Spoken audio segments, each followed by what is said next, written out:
بسم اللہ الرحمن الرحیم۔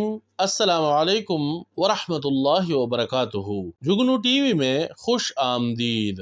ایک گاؤں میں ایک بیوہ عورت رہتی تھی جس کی ایک بیٹی بھی تھی جس کا نام پنکی تھا۔ پنکی انتہائی خوبصورت اور ذہین لڑکی تھی۔ وہ اپنی ماں کے ساتھ ہاتھ بٹھاتی تھی۔ اس کی ماں سلائی کا کام کرتی تھی جس سے وہ اپنے گھر کا خرچ چلاتی تھی۔ گاؤں کے مالدار لوگ بھی اس سے کپڑے سلواتی تھی کیونکہ اس کی سلائی بہت خوبصورت تھی۔ اسی گاؤں میں ایک عورت رہتی تھی جو کہ بہت زیادہ مالدار تھی اور بہت ہی زیادہ رحم دل بھی تھی۔ وہ پنکی کی ماں سے ہی اپنے کپڑے سلواتی تھی کیونکہ اسے پتا تھا کہ یہ بیوہ عورت ہے اور میرے کپڑے سلوانے سے اس کی مدد ہو جائے گی، تو وہ اسی سے ہی اپنے کپڑے سلواتی تھی۔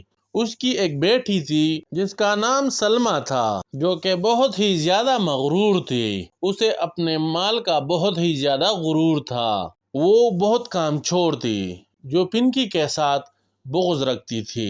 پنکی کی ماں جب بھی ان کے گھر کپڑے دینے آتی، جو ہی اسے موقع ملتا تھا وہ پنکی کو ڈانٹتی رہتی تھی۔ چونکہ پنکی انتہائی شریف تھی تو پنکی نے نہ کبھی اپنی ماں سے اور نہ کبھی سلمیٰ کی ماں سے سلمیٰ کی شکایت نہیں کی تھی۔ چونکہ عید قریب تھی تو پنکی نے اپنی ماں سے کہا کہ سب لوگ عید کی خریداری میں مصروف ہیں اور ہم نے تو ابھی تک کچھ بھی نہیں خریدا ہے۔ تو اس کی ماں نے اسے کہا کہ بیٹا، میرے پاس کپڑے پڑے ہوئے ہیں، میں اسے جلدی ختم کر کے لوگوں کے حوالے کر دوں گی تو اس سے جو پیسے مل جائیں گے اس سے تمہارے لیے کپڑے اور گھر کے لیے عید کی خریداری کر لوں گی۔ تو اس کو جو کپڑے ملے تھے اس نے وہ جلدی جلدی سلوا لیے اور کپڑے پنکی کو دیے کہ جا کے سلمیٰ کے گھر دے آؤ اور اس سے جو بھی پیسے ملے تو وہ سیدھا لیتی آنا تاکہ میں عید کے لیے خریداری بھی کر سکوں اور تمہارے لیے کپڑے بھی خرید سکوں۔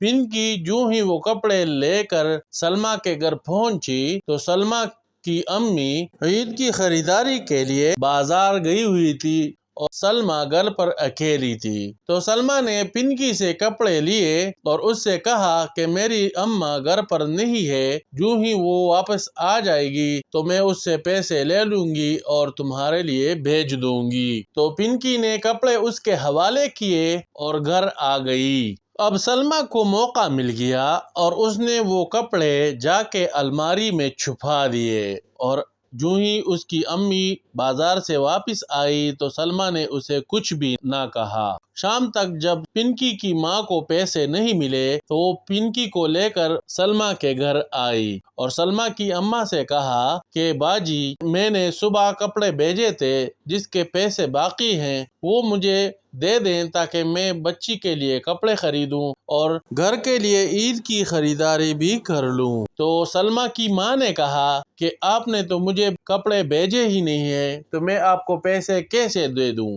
تو پنکی کی ماں نے کہا کہ میں نے صبح ہی کپڑے بھیجے تھے پنکی کے ہاتھ جو کہ سلمیٰ کو ملے ہیں۔ تو سلمیٰ کی ماں نے سلمیٰ سے پوچھا تو سلمیٰ نے صاف انکار کیا اور جھوٹ کہا، میں نے تو صبح سے پنکی کو دیکھا ہی نہیں، کپڑے تو دور کی بات ہے۔ تو سلمیٰ کی ماں نے پنکی کی ماں کو ڈانٹا کہ ایک تو ہمارے کپڑے چوری کیے ہیں اور دوسری طرف آپ مجھ سے پیسے مانگ رہی ہے، جاؤ نکلو یہاں سے ورنہ میں پولیس میں کمپلینٹ کر دوں گی تمہارے خلاف۔ پنکی اور پنکی کی ماں گھر آئے اور رونے لگے کہ محنت بھی ضائع ہو گئی اور کپڑوں کے پیسے بھی نہیں ملے، اب عید کیسے گزاریں گے؟ رات کو جب پنکی اپنے چھت پر ٹہل رہی تھی اپنی بلی کے ساتھ تو اس نے آگ کے شعلے دیکھے تو اس نے جو ہی نظر دوڑائی تو آگ سلمیٰ کے گھر لگی ہوئی تھی۔ وہ فوراً دوڑی چڑھی آئی اور سلمیٰ کے گھر داخل ہو گئی۔ آگ کے شعلے بھڑک رہے تھے